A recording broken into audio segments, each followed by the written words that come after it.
El Día de Muertos ha comenzado. Hoy solo importa la familia. Tus ancestros te podrán guiar en lo que buscas. Desearía que alguien me ayude a alcanzar mi sueño.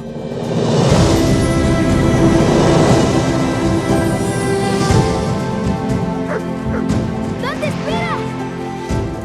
Quédate conmigo, amigo. No sé qué es este lugar. So thank you very much for this. I wanted to start asking about the architecture we see in the film. It seems like you did a lot of research for it. Could you tell us some of your sources, places you visited? Sure. We came down to Mexico many times in the course of making the movie. Sometimes it was to spend time with families, but other times it was to travel around and take a lot of photos of different cities and the architecture of those cities. And a lot of that ended up in the movie that we ended up making. There was one small town in particular called Santa Fe de la Laguna that ended up becoming the inspiration for Santa Cecilia, the little town that the Rivera family lives. There were also lots of inspirations in the Land of the Dead. We wanted the Land of the Dead to feel quintessentially Mexican and to also reflect the history of Mexican architecture over time. So in the architecture there, you'll see Mesoamerican pyramids, Aztec pyramids. You'll see all different eras of architecture through time, all the way up to kind of modern buildings, and all of that came from the research that we did. I was especially interested in buildings and architecture from the turn of the century, around the time that Posada was doing his art. And so, for instance, there's a place called the Marigold Central Station, and it was modeled, it was inspired by the post office in Mexico City. Oh, the one in Mexico City. Yes. Oh, it's a very beautiful building. You captured it very well in the film. I actually recognize it. Great. Oh, good. And I'd like to discuss this attention to detail in general in the film, not only in terms of the architecture, but also the clothing, the food, for example. I realized that the tamales really look like Mexican tamales, you know? It's not like some sort of appropriation, Mm-hmm. you know? Why was it so important for the production in general to transmit this Mexican vibe, let's call it?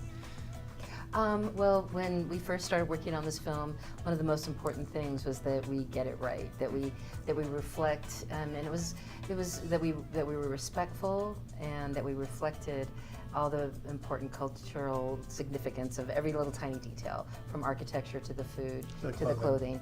And we embedded cultural consultants on this film who were very helpful.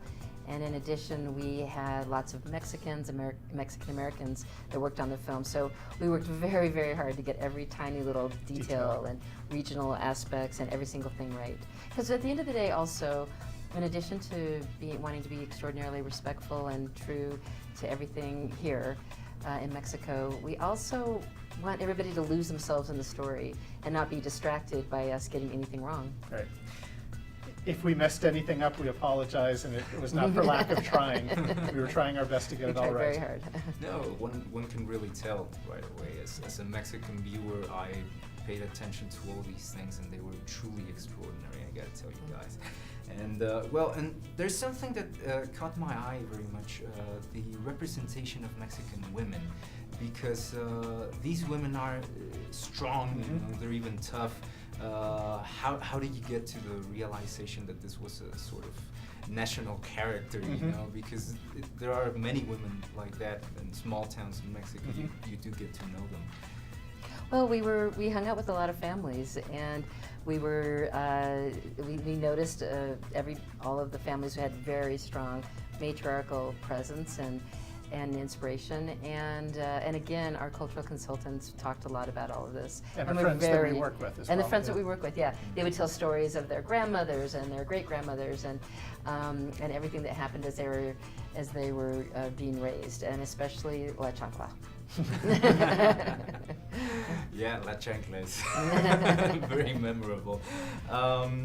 There's also lots of attention in terms of Mexican cinematic culture. Ernesto de la Cruz seems to me to be based a little bit on Pedro Infante, maybe has a little bit of Jorge Negrete.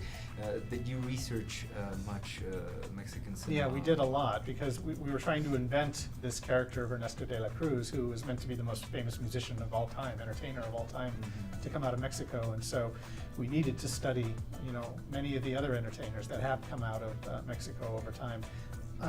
People like Pedro Infante, of course, Jorge Negrete, and also some people that are still living, like Vicente Fernandez. I mean, we really tried to look at a lot of people, and Ernesto de la Cruz isn't based on any one of them, but he's kind of an amalgamation of lots of different people.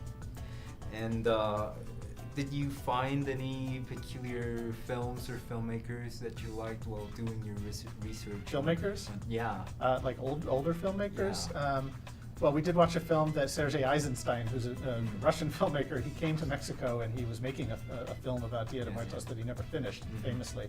But we did study that. We did. It and was beautiful, beautiful photography. And we watched, of course, a lot of Infante and Negrete films, and when we came up with the old movie clips for Ernesto de la Cruz that you see in the film, we tried to make them feel like those old films.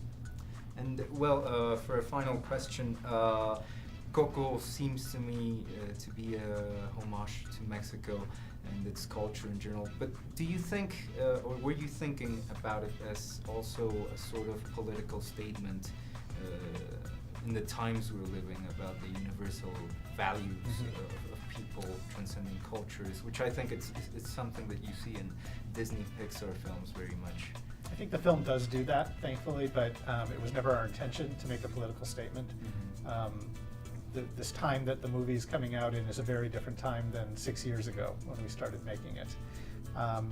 But if by releasing this film now in the current political climate, this film can do anything to help dissolve barriers between cultures, I think it will be a good thing, and we'll be very proud of that.